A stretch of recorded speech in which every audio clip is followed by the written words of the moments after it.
Okay, welcome to today's lecture number 4 on Buddhism.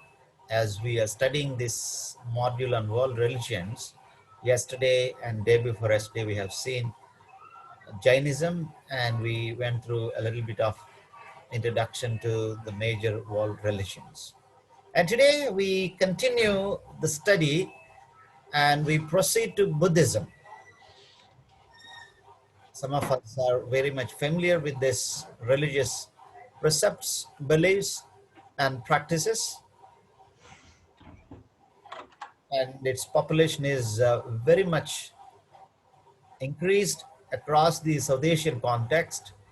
When we look at the history of Buddhism, we all are aware in our school days, we studied even in our academic syllabus.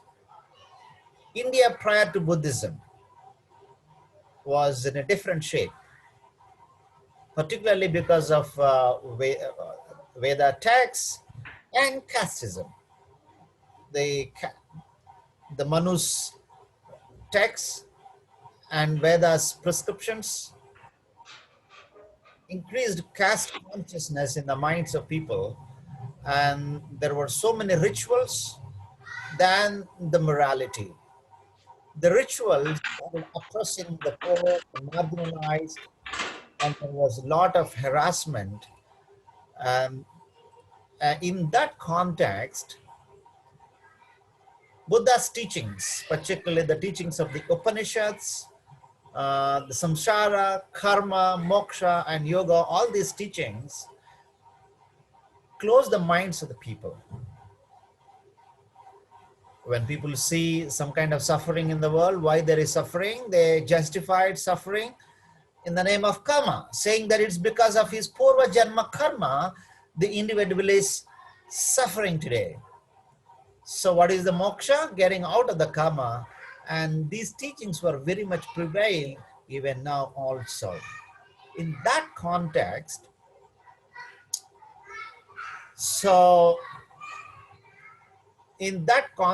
this founder, Gautama Buddha, the life of Buddha, we need to understand. The tradition says, we don't have exactly the scholarly historical evidences for his birth, but approximately 480 BC. So, Immaculate Conception, a kind of a spectacular providence, and so people say it's a non-vaginal birth. It's all a kind of prediction and mythology. His early life has been named as Siddhartha. Gautama Siddhartha was born in the palace, married, and began a family life, but he was not content with the life. A lot of questions, left the palace. And Gautama Siddhartha, credited for founding this Buddhism. Different scholars have given different names, but approximately either 400 or 563 BC. So my system is giving again a trouble.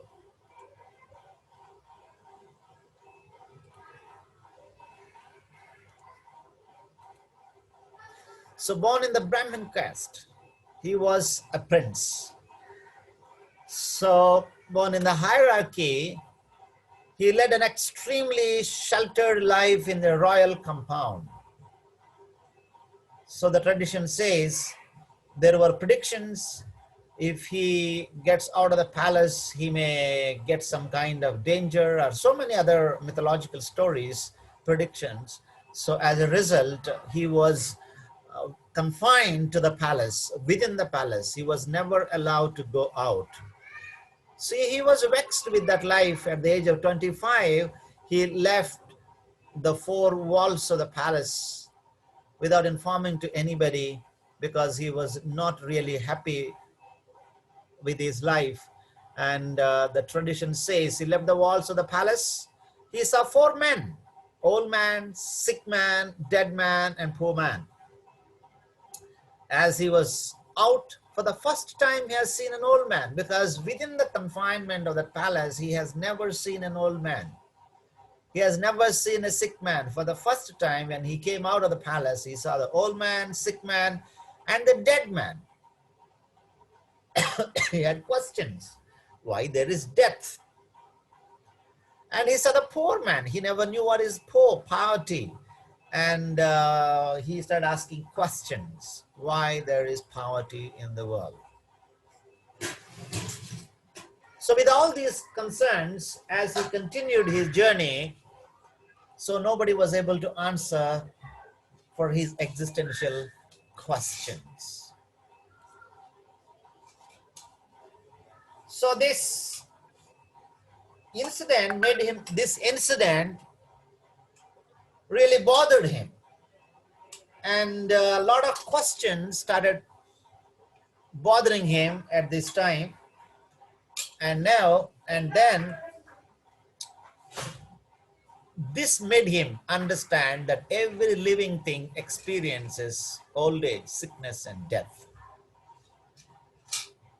It is a very known phenomenon and everybody knows it, but since he grew up in the palace, he never knew what is the old, sick, and death. For the first time, he saw this, but only religious life can save someone from suffering. That was the teaching during that time. So with this kind of understanding, he started thinking, pondering, and as per the tradition, this old man, deceased, death, and sharmanas made him to think a lot. Journey of enlightenment. This is the foundation for his enlightenment.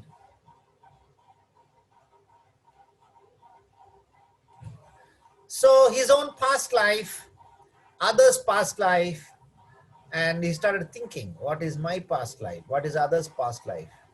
So how to attain knowledge of omniscience. So the people say that, particularly the tradition, the Buddhists say, his past life, because he was in the hierarchy, the Brahmin community, and the other past life, and he had that consciousness, attaining consciousness. That's the reason he became a Buddha. Buddha is the one who is enlightened one. Begins spreading his teachings. Once he became a Buddha, he begins to teaching his lives, his precepts.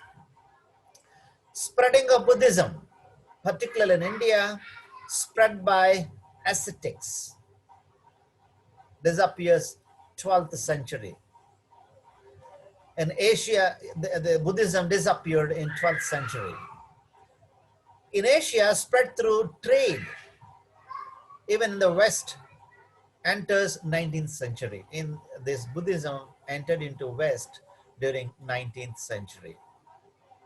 Principles and beliefs. Some other traditions say, some scholars also say, he went to under a tree and meditated several days and months, and he got the enlightenment, and then he started teaching. So whatever it may be, he brought all these, I suppose he might have read, because he was in the noble palace. So he already knew, Jainism was very much prevailed during those times.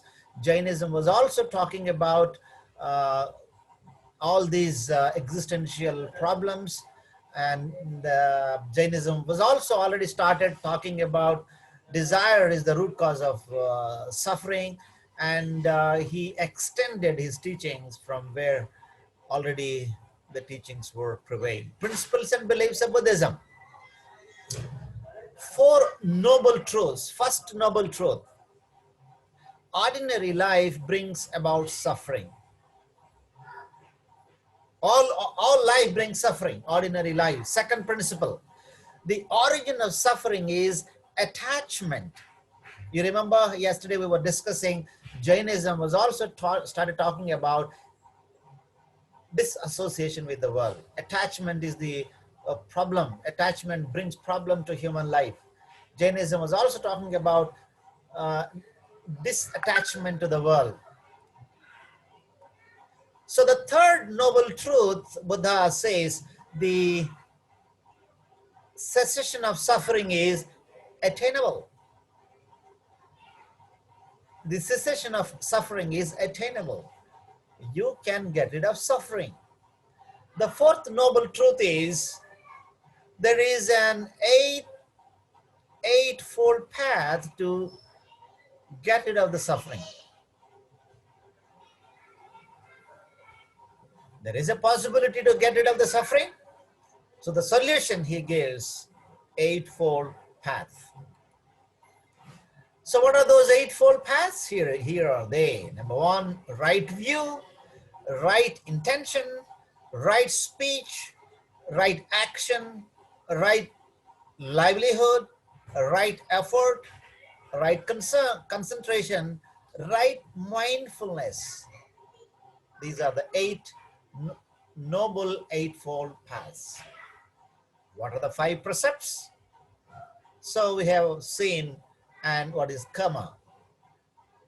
Let's look at the eightfold paths. As I already said, right thought, right intent, right speech, right action, right livelihood, right effort, right mindfulness, right concentration.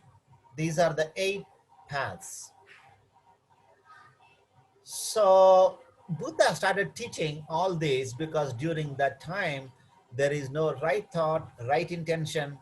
Religious intention was only to oppress the weak, the marginalized, harassed, and the helpless in the name of casteism, in the name of hierarchy, and in the name of karma. And in the name of theology, there was so much oppression. So he started, as a prophet, he started talking about a right thought, right intention, right speech, right action, right livelihood, right effort, right mindfulness, and right concentration. Wisdom and comparison. What is wisdom? What is comparison?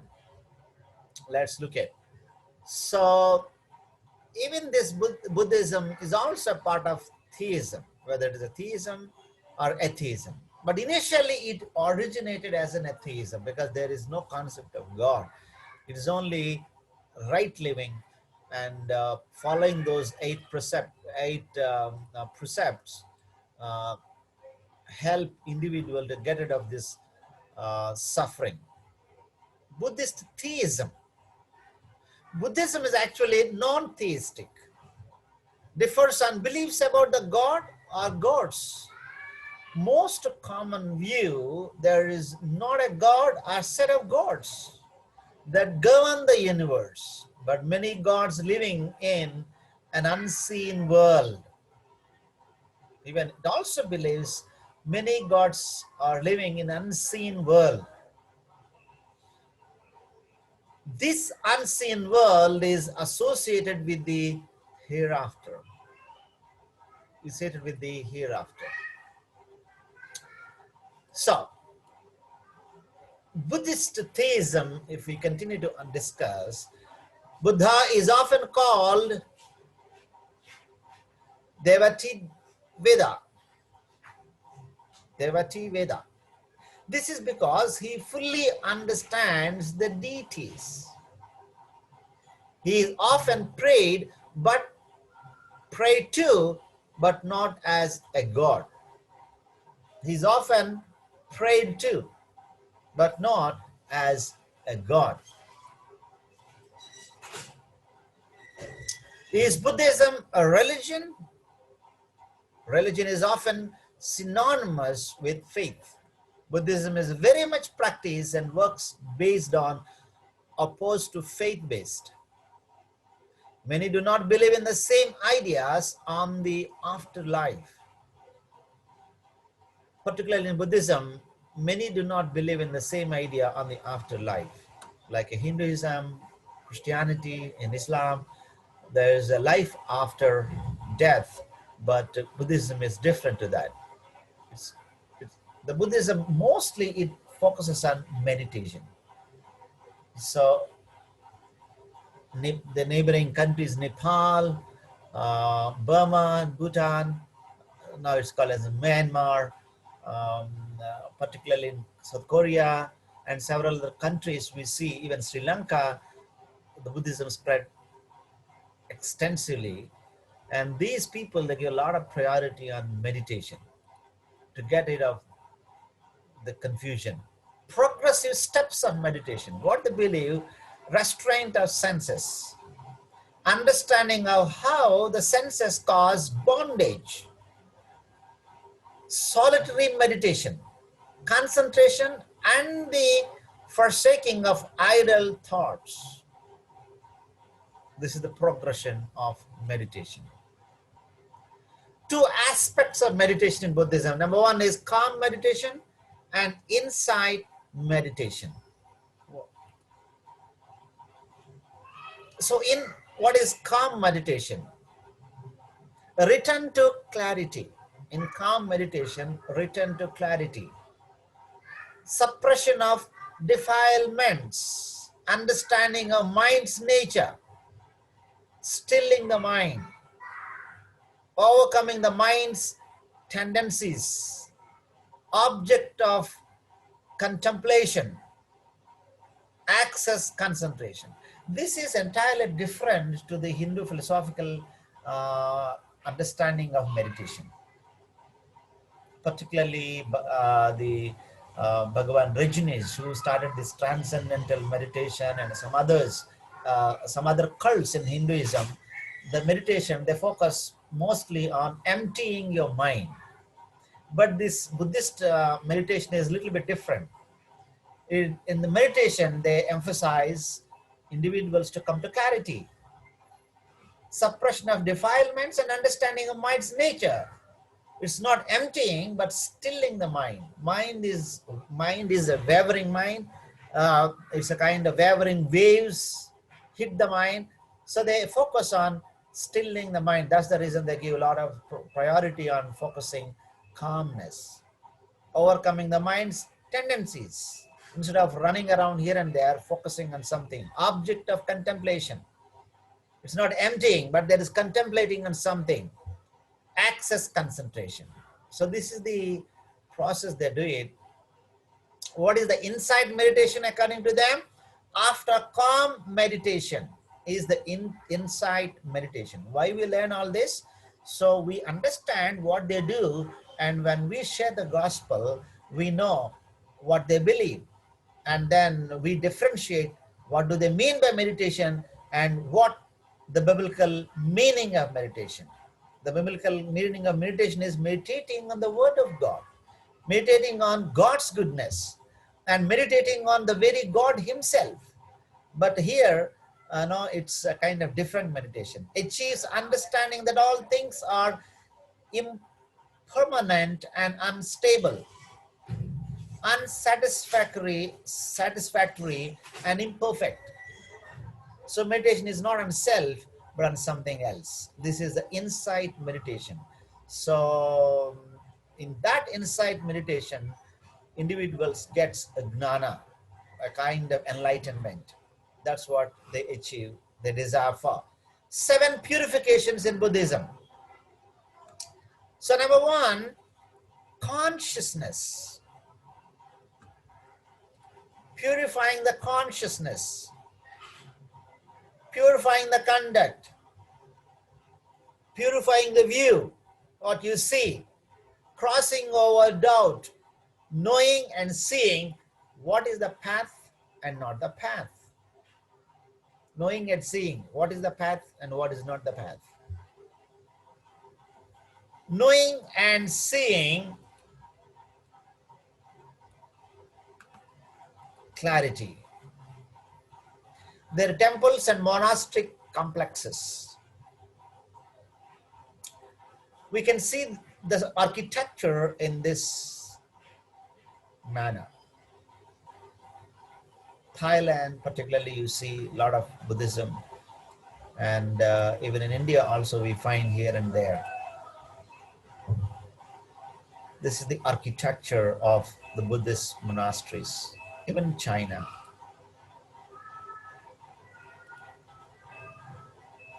So mostly focusing on concentration. image concentration. So even the religion came into existence out of revolt to idolatry. But inside Buddhism also have a lot of images. May not be idols, but images. Buddha's statues can be seen everywhere in the ancient Near Eastern contexts and cultures. A lot of village rituals and ceremonies,